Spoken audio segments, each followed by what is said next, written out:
सुचित्रा सेन। वास्तव में ऐसी अभिनेत्री को भुला पाना फिल्म जगत के लिए काफी मुश्किल है। रही ना रही हम महका करेंगे,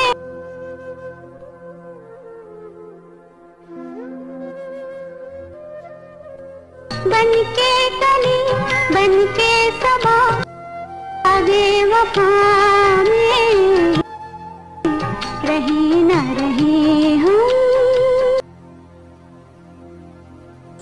17 जनवरी 2014 को 82 साल की उम्र में दिल का दौरा पड़ने से कलकत्ता के एक अस्पताल में इनकी डेथ हो गई।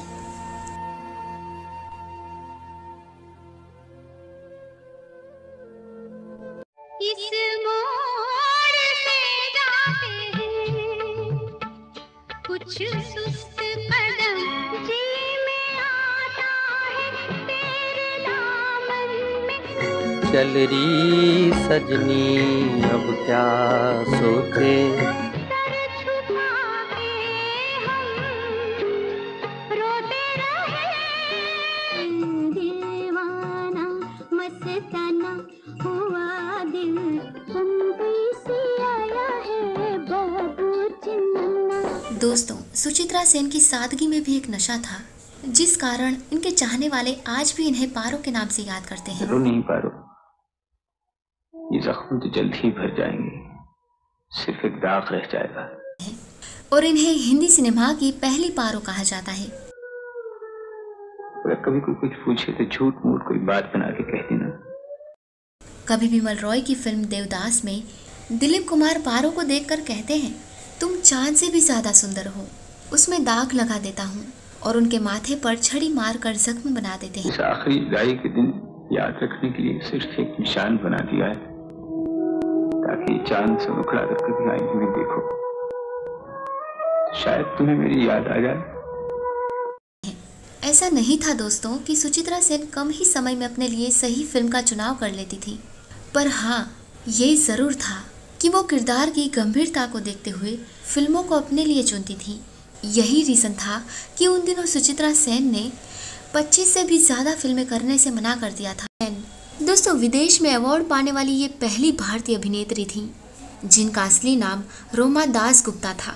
1952 में आई बांग्ला फिल्म सारे चतुर इनकी पहली फिल्म थी। 1963 में सुपरहिट फिल्म सात पा के बांधा के लिए इन्होंने मॉस्को फिल्म फेस्टिवल में सर्वश्रेष्ठ फिल्म एक्टर्स के पुरस्कार से सम्मानित किया गया था। ये उपलब्धि हासिल करने वाली ये पहली भारतीय अभिनेत्री थी। इसके बाद इसी कहानी पर 1974 में हिंदी में कोरा कागज बनी। 1955 में आई देवदास से इन्होंने हिंदी सिनेमा में प्रवेश किया और इन्हें 1972 में पद्मश्री पुरस्कार से भी सम्मानित किया गया था। इनका जन्म 6 अप्रैल 1931 को बंगाल के पबना जिले में हुआ था। सुचित्रा सेन के पिता का नाम करुणामोई दास गुप्ता था। वो एक स्थानीय स्कूल में हेडमास्टर थे। सुचित्रा सेन 3 भाई और 5 बहनों में से 5वें नंबर पर थी और इनकी माँ का नाम इंदिरा था। इनका बचपन में घर में नाम कृष्णा था, लेकिन जब इनके पिता हाई स्कूल में भर्ती करने के लिए गए तो नाम लिखवाया रोमा दास गुप्ता। सुचित्रा सेन ने अपनी स्कूल की पढ़ाई पबना से ही की थी। इसके बाद वो इंग्लैंड चली गई और समरविले कॉलेज ऑफ ऑक्सफोर्ड से अपना ग्रेजुएशन कंप्लीट किया। और इसके बाद दोस्तों, इनका पहली बार स्क्रीन टेस्ट हुआ तो नीतीश राय नामक सहायक निर्देशक ने नया नाम दिया, सुचित्रा। 1947 में कलकत्ता के बारेट आदिनाथ सेन के बेटे दिबानाथ सेन के साथ सिर्फ 16 साल की उम्र में ही सुचित्रा सेन की शादी कर दी गई थी। पति दिबानाथ से अच्छे संबंध न हो पाने के कारण वो अमेरिका चले गए थे और 1969 में एक दुर्घटना में उनकी असामयिक मौत हो गई। इसके बाद सुचित्रा सेन ने कभी शादी का नहीं सोचा। बेटी मुनमुन की परवरिश कर उसे अभिनेत्री बनाया। आज उनकी 2 ग्रैंड डॉटर रिया और राइमा सेन फिल्म अभिनेत्री हैं। दोस्तों, पति दिबानाथ सेन ने ही सुचित्रा सेन को फिल्मों में काम करने के लिए प्रोत्साहित किया था और 1952 में फिल्म शेष कोथाई में इन्होंने काम किया था, मगर आज तक ये फिल्म रिलीज नहीं हो पाई। फिर इनकी दूसरी फिल्म 7 नवंबर कैदी में वो समर रॉय के साथ दिखाई दी थी।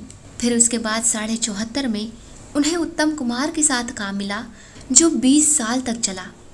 सुचित्रा सेन ने 1955 में बिमल रॉय की हिंदी फिल्म देवदास में इन्होंने पारो की भूमिका निभाई थी और इसमें इनके साथ थे दिलीप कुमार। दिग्गज अभिनेता उत्तम कुमार और सुचित्रा सेन की जोड़ी कोई नहीं भुला सकता। इन दोनों ने 1953 से लेकर 1975 तक 30 फिल्मों में साथ काम किया। 1959 की बंगाली फिल्म दीप ज्वेले आई को सुचित्रा सेन की सर्वश्रेष्ठ फिल्मों में से गिना जाता है। 10 साल बाद ये फिल्म हिंदी में बनी थी, जिसमें सुचित्रा सेन वाला रोल वहीदा रहमान ने किया था। 1975 की फिल्म आंधी में सुचित्रा सेन का रोल इंदिरा गांधी से प्रेरित बताया गया था। सुचित्रा सेन ने इतना जबरदस्त अभिनय किया था दोस्तों कि उन्हें सर्वश्रेष्ठ अभिनेत्री के लिए नामित किया गया था। हालांकि सुचित्रा सेन को सर्वश्रेष्ठ अभिनेत्री नहीं चुना गया, लेकिन फिल्म में उनके साथी कलाकार संजीव कुमार सर्वश्रेष्ठ अभिनेता जरूर बन गए। इनकी बेटी मुनमुन सेन भी मां के नक्शे कदम पर चलते हुए बंगाली फिल्मों के साथ हिंदी फिल्मों में भी आईं। लगभग 25 साल के अभिनय के करियर के बाद इन्होंने 1978 में बड़े पर्दे से ऐसी दूरी बनाई कि उन्होंने लाइमलाइट से खुद को बिल्कुल अलग कर लिया। दोस्तों, सुचित्रा सेन बंगाली सिनेमा की एक ऐसी हस्ती थी जिन्होंने अपनी अलौकिक सुंदरता और बेहतरीन अभिनय के दम पर लगभग 3 दशक तक दर्शकों के दिलों पर राज किया और अग्नि परीक्षा, देवदास और सात पाके बांधा जैसी यादगार फिल्में की। हिरणी जैसी आंखों वाली सुचित्रा सेन 1970 के दशक के अंत में फिल्म जगत को छोड़कर एकांत जीवन जीने लगी थी। इनकी तुलना अक्सर हॉलीवुड की ग्रेटा गाब्रे से की जाती थी, जिन्होंने लोगों से मिलना जुलना छोड़ दिया था। कानन देवी के बाद बंगाली सिनेमा की कोई अन्य नायिका सुचित्रा सेन की तरह प्रसिद्धि हासिल नहीं कर पाई। श्वेत श्याम के फिल्मों के युग में सुचित्रा सेन के जबरदस्त अभिनय ने उन्हें दर्शकों के दिलों की रानी बना दिया था। इन्होंने 1963 के मॉस्को फिल्म फेस्टिवल में अपनी फिल्म सात पाके बांधा के लिए सर्वश्रेष्ठ अभिनेत्री का पुरस्कार जीता था। 1972 में भारत सरकार द्वारा इन्हें पद्मश्री पुरस्कार से नवाजा गया था। 2012 में इन्हें पश्चिम बंगाल सरकार के सर्वोच्च पुरस्कार बंगो विभूषण से सम्मानित किया गया था। साल 1966 में आई ममता फिल्म का गीत रहते थे कभी जिनके दिल में हम, जो लता मंगेशकर ने गाया था, और इस गीत के कारण ये फिल्म चर्चाओं में आई।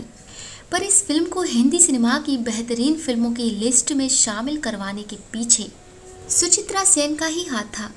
सुचित्रा सेन ने बड़ी सादगी के साथ इस फिल्म में अभिनय किया था दोस्तों। केवल ममता फिल्म ही नहीं, बल्कि वो जिस भी फिल्म में अभिनय करती थी उस किरदार को निभाने में जी जान लगा देती थी। दोस्तों, सुचित्रा सेन की निजी जिंदगी के बारे में शायद ही कोई जानता होगा। मैं आपको बता दूं कि हिंदी सिनेमा में जिस तरह दिलीप कुमार मधुबाला और देवानंद सुरैया की जोड़ी को पसंद किया जाता था, ठीक उसी तरह बंगाली फिल्मों में भी सुचित्रा सेन और उत्तम कुमार की जोड़ी भी मशहूर थी।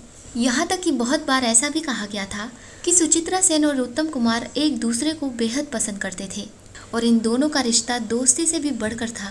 दोस्तों, सुचित्रा सेन की सादगी में भी एक नशा था, जिस कारण इनके चाहने वाले आज भी इन्हें पारो के नाम से याद करते हैं और इन्हें हिंदी सिनेमा की पहली पारो कहा जाता है। कभी बिमल रॉय की फिल्म देवदास में दिलीप कुमार पारो को देखकर कहते हैं, तुम चांद से भी ज़्यादा सुंदर हो, उसमें दाग लगा देता हूँ, और उनके माथे पर छड़ी मारकर जख्म बना देते हैं। ऐसा नहीं था दोस्तों कि सुचित्रा सेन कम ही समय में अपने लिए सही फिल्म का चुनाव कर लेती थी, पर हाँ, ये ज़रूर था कि वो किरदार की गंभीरता को देखते हुए फिल्मों को अपने लिए चुनती थी। यही रीज़न था कि उन दिनों सुचित्रा सेन ने 25 से भी ज़्यादा फिल्में करने से मना कर दिया था। वास्तव में ऐसी अभिनेत्री को भुला पाना फिल्म जगत के लिए काफ़ी मुश्किल है। 17 जनवरी 2014 को 82 साल की उम्र में दिल का दौरा पड़ने से कलकत्ता के एक अस्पताल में इनकी डेथ हो गई।